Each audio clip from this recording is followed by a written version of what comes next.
No, that's a shame. I mean, so in that case, let me ask the question, then, why should we save the crocodiles? What's so special about them that they need protecting? Why can't we just let them be taken away with sort of the pollution and stuff?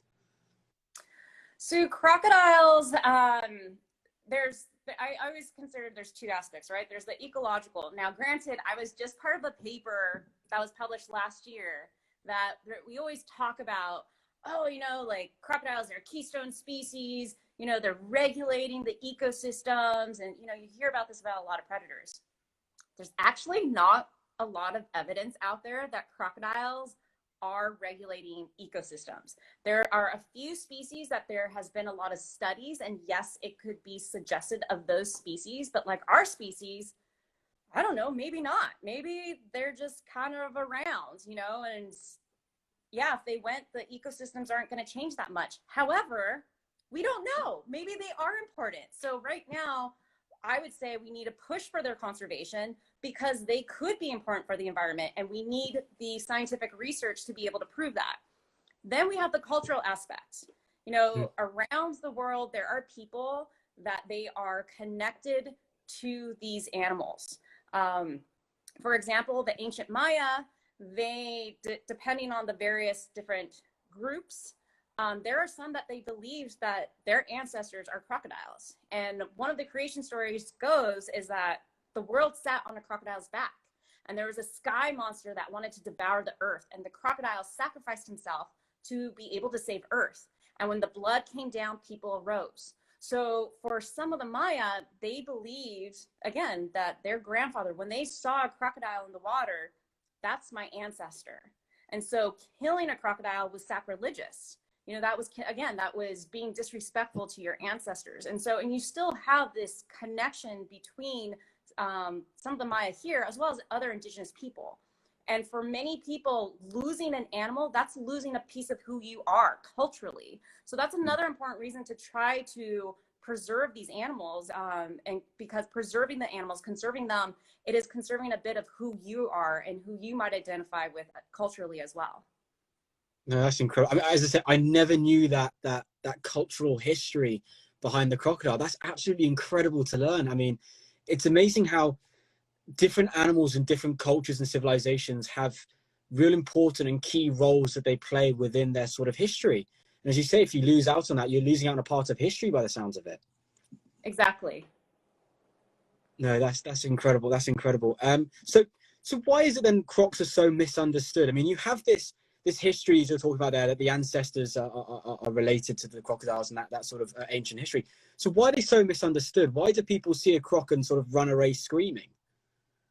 So at least in some of these areas, like in the tropics, where people, have a historical history connection with crocodiles, and of course there are indigenous groups in various places where they still see crocodiles as man eaters. But for the majority of people that their culture grew up with crocodiles, they've also learned how to coexist with them, and just understanding the do's and don'ts not living with crocodiles. Some of this misunderstanding actually goes back to colonialism. You have a culture that's going into these areas that don't know anything about the habitat, the animals. Something is scary, it's a threat, kill it. And when you look at some old records of British Honduras, so Belize was known as British Honduras before it gained its independence, there's some old records of British generals just kind of talking about how they would just kill a crocodile at any site just because they were bored, or again, it was just this demonic thing. Then you have, let's go into the 1900s, 1950s, and it was more of, okay, not so scary per se, but we can make some money off of this. And if we're going to make some money off of this, the easiest way to extract a natural resource is by making it seem like it's not important. It's actually better off if we kill these animals. We're making your lives safer. And by the way, we're going to make a lot of money off of it. So that's some of the historical aspects of where these animals got this demonic perception.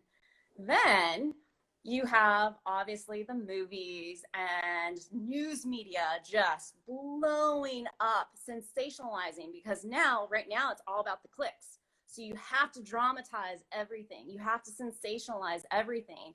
And the best way to do that is, I mean, the media knows what they're doing.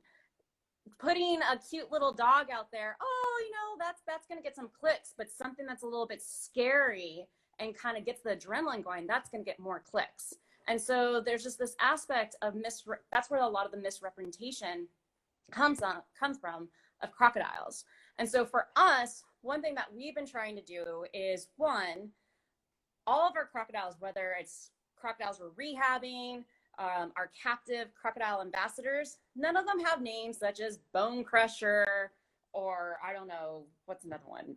What's another scary one? Scary Jaws. Scary Jaws, like nothing, because that's subconsciously telling people these are scary animals. You have to be afraid. You have to be afraid. No, we have our blind crocodile that we have is Maester Aemon. So he's named after Game of Thrones. There was a croc that we put a satellite tracker on. His name was TK421. If you're a Star Wars fan, you will know exactly what that means.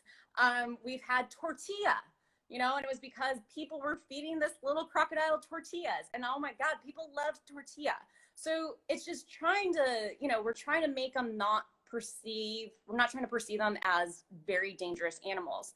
Other thing is, if we do videos, we're not putting scary video or scary music in the background. It's just fun music, because it has been proven putting scary music in the background will subconsciously tell people, this is something to be feared. So we're trying to educate. Now, yes, can crocodiles be dangerous? Of course they can. We know that they've taken people's pets. We know obviously of attacks. You look at Australia, of course people are killed, but it's not about educating about fear. It's about just educating on how to coexist with these animals. And that's why we really, really stress education, education, education. And I tell people, as much research as we do, we probably do just as much education or more, because education is what is going to push the long-term conservation and management of these species and their habitat. No, that's incredible. First of all, I'm loving these Game of Thrones references. I'm a huge. I actually had a big Stark banner that I used to have hung in my room, but I lost it when I moved house. So I'm loving these references so much. But you can see the sort of the importance of having them there. And as you say, it's about creating maybe more of a respect for these animals instead of a fear. It's a healthy respect that when you see them, you don't want to go up to them and start poking them, saying, "Oh, come on, do something cool." You want to stand back, keep a safe distance, and look at them and observe the importance and the power of them. I mean, we can see how passionate you are about these creatures. So what is it that drew you to crocs and alligators and the reptilians, as it were? So it's a long story, but I'll shorten it. So I always tell people I blame my father. So I was about 5 years old, and I wanted Barbie doll, My Little Pony, something like that. And my dad, it was for Christmas or my birthday, and my dad just gives me a flat stack. I'm like, well, that's not a Barbie doll or a My Little Pony. And so it was 3 books. It was a book about the American Civil War, a book about World War II, and a book about sharks. So my dad always said, he's like, I'm not trying to raise a pretty little princess. I'm trying to raise an intelligent human being. And that's kind of where I also like understanding history. So like for our conservation efforts with crocodiles, and anywhere I go, I want to know the past to understand where we got to from now, so we know how to actually move forward in a positive direction in the future. And so like I always take that as like, for my dad, those 2 books was like understanding history, right?